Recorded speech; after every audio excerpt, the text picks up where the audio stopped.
Подписаться кнопкасын басып, жана ошондой эле жанындагы коңгуроону басып, элге кызмат кылууга салымыңызды кошуңуз.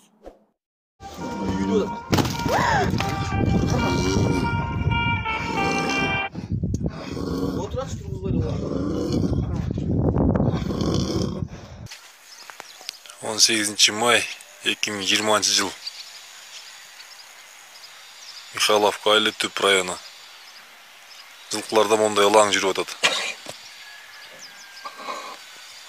Биринчи, экинчи күндөрү тамак жебейт. Температурасы көтөрүлөт. Басканы шалдырап жыгылып кетчүдөй болуп басат.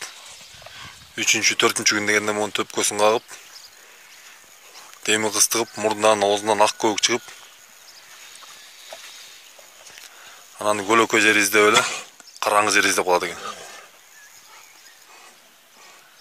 Лечениеде физраствор, витамин, глюкоза баары берилди.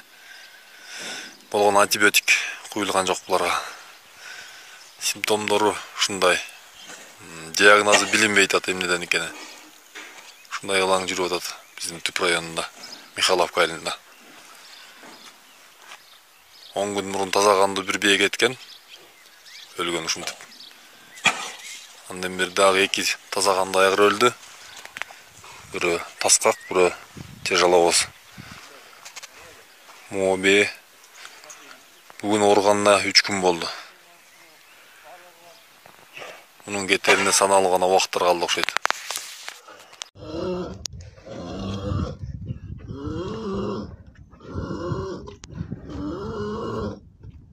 Мурдуна бирдеме тыгылып калып туруп атабы деп атам. Жок ай, мурундан эмес. Чичтиби? Жок. Чичкандабы? Үйдү атам.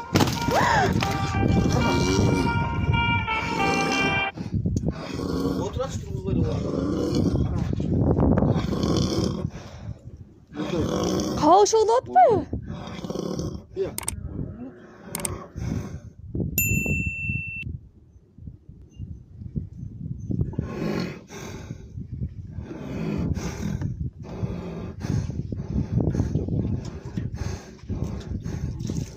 Барış жүрөктеш.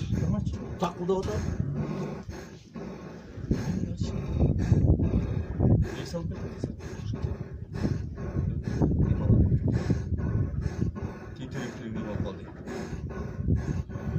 Çıkıp kettik şey. Zıvılgan. Oğuzdan birine atıp ketken yok. Жок, оозунан эч аткан жок.